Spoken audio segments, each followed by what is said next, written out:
Hello guys, तो कैसे हैं आप लोग। वेलकम है आपका अपने यूट्यूब चैनल पर जिसका नाम है मूवी स्टार्टर। तो आज मैं आपके लिए लेकर आई हूँ एक ऐसी मूवी। इस मूवी में हमें दिखाया गया है एक ऐसी सूखी धरती जहाँ पानी भी सोने के समान दिख रहा है और पानी के लिए लोग किस किस हद तक गुजर जाते हैं, उसे देख आपके भी होश उड़ जाएंगे। मूवी की शुरुआत में एक अर्नेस्ट नाम का लड़का दिखाया जाता है जिसका एक बेटा होता है जेरोम, बेटी मैरी, और वो इन दोनों के साथ एक टाउन हाउस में रहता है जहाँ चारों तरफ पूरी तरीके से बंजर हो चुकी जमीन होती है और पानी की कमी से आसपास के सभी लोग वो जगह छोड़ के जा चुके हैं। लेकिन अर्नेस्ट आज भी वहीं है क्योंकि उसे ये लगता था कि एक न एक दिन जब यहाँ पानी की कमी नहीं होगी तो ये जगह फिर से हरी भरी हो जाएगी। और उसके पास एक डोंकी होता है जिसमें वो खाने पीने का सामान लोड करता है और वो सारा सामान लेकर उन लोगों के पास जाता है जो गहराई में जाकर मशीन के जरिए पानी निकालते हैं। अर्नेस्ट उन्हें खाना और जरूरी सामान देता है जिसके बदले वो अर्नेस्ट को पानी देते हैं और जो लोग जमीन के अंदर से पानी निकाल रहे हो गवर्नमेंट की तरफ से काम करते हैं और अर्नेस्ट उनके पास जाकर जमीन को सींचने के लिए पानी मांगता है। अर्नेस्ट उनसे बात करते हुए अपने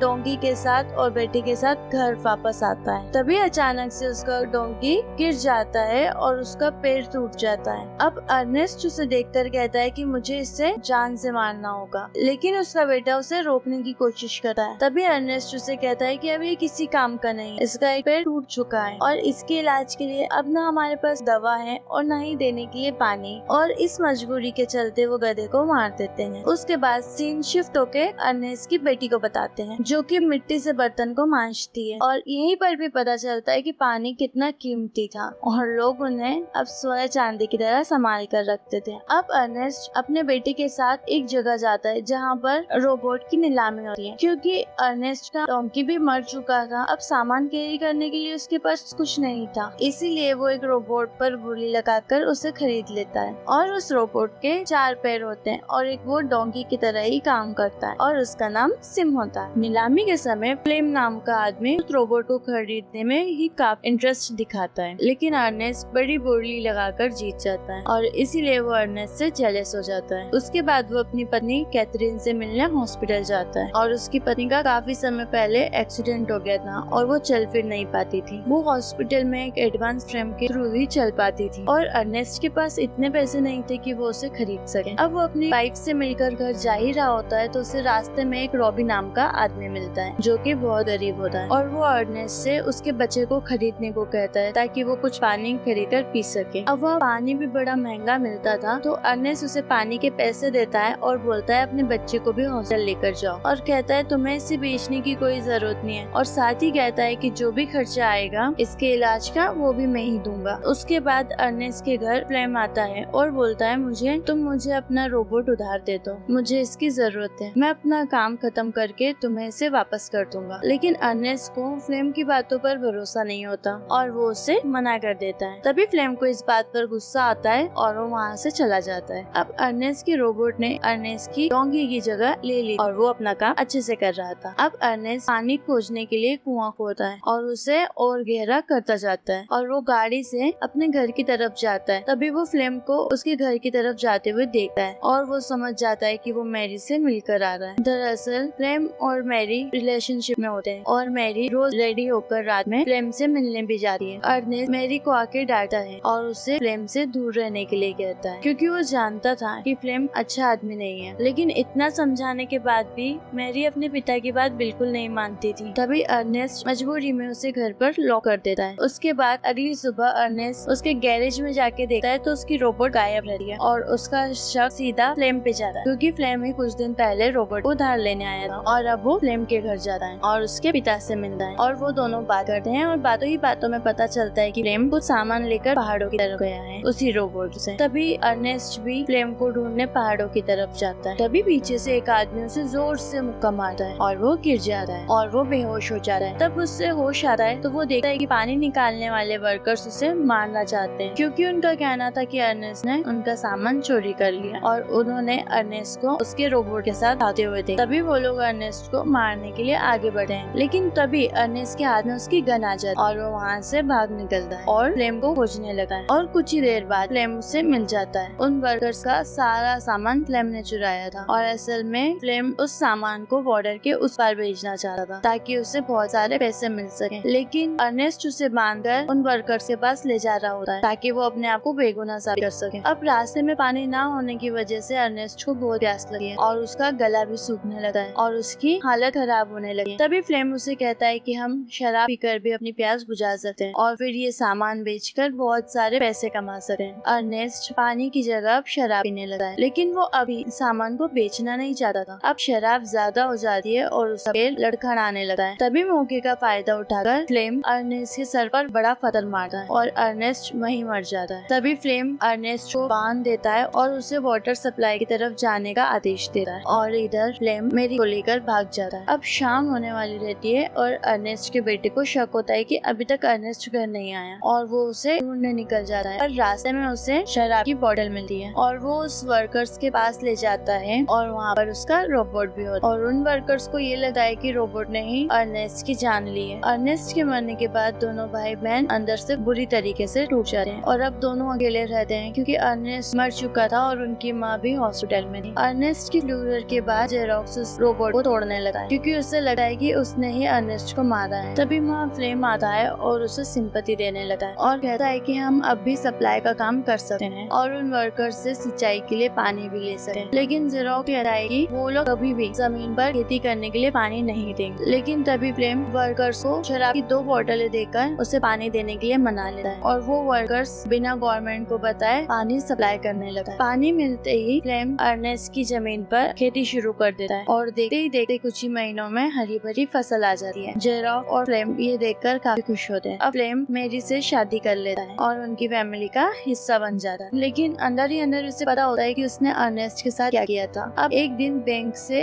कुछ लोग आते हैं जिसमें फ्लेम के पिता भी होते हैं और वो फ्लेम को कहते हैं कि ये जमीन अब बैंक के कब्जे में है क्योंकि अर्नेस्ट ने बैंक से काफी लोन लिया था और उसे वापस भी नहीं दे पाया, इसलिए बैंक अब उसकी जमीन पर कब्जा कर रही है और अगर तुम्हें ये जमीन चाहिए तो अर्नेस्ट का सारा कर्ज चुकाना होगा। तभी फ्लेम रोबोट को गाड़ी में लोड करता है। तभी जेरोक्स उससे पूछता है कि तुम कहाँ जा रहे हो। तब फ्लेम सिर्फ इतना ही कहता है कि वो पहाड़ों की तरफ जा रहा है। तभी फ्लेम रोबी के पास जाता है जो पैसों के लिए अपना बच्चा बेचना चाहता था और फ्लेम उसे जाकर कहता है कि कुछ लोग हैं जो तुम्हारा बच्चा खरीदना चाहते हैं, बस मैं ये देखना चाहता हूँ कि वो लोग इसकी कितनी कीमत दे सकते हैं, फिर तुम इस बच्चे को वापस ले आओ। तभी रोबी अपनी बीवी को बिना बताए फ्लेम के साथ चला जाता है। उसके बाद फ्लेम उस बच्चे की डील कुछ लोगों से कर देता है और सारे पैसे अपने पास रख लेता है। ये देखकर रोबी उसे मारने उसकी तरफ आता है। तब वो लोग रोबी को गोली से मार देते हैं और वो फ्लेम पर भी फायर करते हैं, लेकिन फ्लेम बच के निकल जाता है। उस बीच एक गोली रोबोट के सेंसर पर लग जाती है और वो रिबूट हो जाता है और वो धीरे धीरे चलकर अपने मैन्युफैक्चर के पास जाने लगा है और सीन फिर से फ्लेम और मैरी की तरफ जाता है और वो दोनों बैठे रहते हैं और फ्लेम बहुत खुश होता है क्योंकि उसने बैंक का सारा कर्ज चुका दिया था और जेरोक्स को लगता है कि उसने रोबोट को बेचकर ही बैंक का कर्ज चुकाया है, इसलिए वो फ्लेम से पूछता है कि तुमने रोबोट किसको बेचा है। तब फ्लेम उसे कहता है कि रोबी को, पर रोबी तो मर चुका होता है। अब हम देखते हैं कि रोबोट चलते चलते उस आदमी के पास पहुंच जाता है जिसने उसे बनाया होता है। वो आदमी कांटेक्ट करके जेरोक्स को रोबोट के बारे में बताता है। तभी जेरोक्स रास्ते में रोबी की बीवी के पास एक नकली बच्चा देखता है जो कि खिलौना होता है। अब उसे फ्लेम पर शक होता है। जब मैरी, जैक और फ्लेम ये तीनों रेस्टोरेंट में खाना खा रहे होते हैं, वो फ्लेम से कहता है कि वो अपनी माँ से मिलने हॉस्पिटल जाना है, लेकिन वो बॉर्डर के उस पार जाता है जहाँ वो रोबोट बनाने वाले आदमी से मिलता है और वो रोबोट्स के पार्ट्स बदलकर रोबोट को एकदम नया बना देता है। और जब वो कहता है कि इसमें सेंसर की मदद से वीडियो रिकॉर्डिंग भी होती है, तभी वो देखता है कि फ्लेम ने ही वर्कर्स का सारा सामान चुराया था और उसके डैड को भी मारा है। ये देखकर वो रोने लगता है और रोबोट को वापस घर ले आता है और वो फ्लेम से पूछता है कि तुमने ये रोबोट तो रोबी को बेच दिया था, तो ये यहाँ कैसे आया। तभी फ्लेम बहाने बनाने लगा। तभी जेरोक्स एक दिन फ्लेम को बोलता है कि मैंने रोबी से बात की और वो तुम्हें ढूंढ रहा है। तभी फ्लेम काफी हैरान हो जाता है क्योंकि रोबी को उसने अपने सामने मरते हुए देखा था। उसके बाद फ्लेम जेरोक्स पे गुस्सा करता है और कहता है ऐसा नहीं हो सकता, तुम झूठ बोल। अगले दिन फ्लेम को एक लेटर मिलता है जो जेरोक्स ने रोबी के नाम से फ्लेम के लिए लिखा था और उस लेटर में लिखा होता है कि मैं ठीक हूँ, मुझे तुम्हारी जरूरत है, तुम मुझे पहाड़ों के पास आके। तभी फ्लेम पहाड़ों के पास जाने का फैसला करता है और वो पहाड़ों की तरफ जाता है जहाँ जेरोक्स ने ही पहले से ही जाल बिछा कर रखा था और वो एक बड़े गड्ढे के ऊपर पॉलिथीन लगा देता है और उस पर थोड़ी मिट्टी डाल देता है। अब फ्लेम जैसे ही उसके ऊपर पैर रखता है तो वो सीधे नीचे गिर जाता है और उसके पैर टूट जाते हैं। अब वो हेल्प के लिए चिल्लाता है। जेरोक्स वहाँ आ जाता है और उसकी आंखें देखकर फ्लेम को पता चल जाता है कि जेरोक्स सब कुछ जान चुका है। तभी जेरोक्स अपने डैड की बंदूक से फ्लेम के सर में गोली डाल देता है और रोबोट के साथ घर वापस आ जाता है। वो मैरी को उसके बारे में कुछ नहीं बताता और कुछ दिन तक प्रेम घर नहीं आता है तो मैरी परेशान होने लगती है और वो ज़ेरोक्स से पूछती है कि प्रेम कहाँ चला। तब ज़ेरोक्स उसे इंतजार करने को कहता है। अब फसल उगने की वजह से उनके पास काफी पैसे भी थे और वो उसकी मॉम को घर ले आते हैं क्योंकि अब वो एडवांस में खरीद सकते थे और इसी के साथ मूवी खत्म हो जाती है। तो कैसी लगी आपको मूवी जरूर बताइए।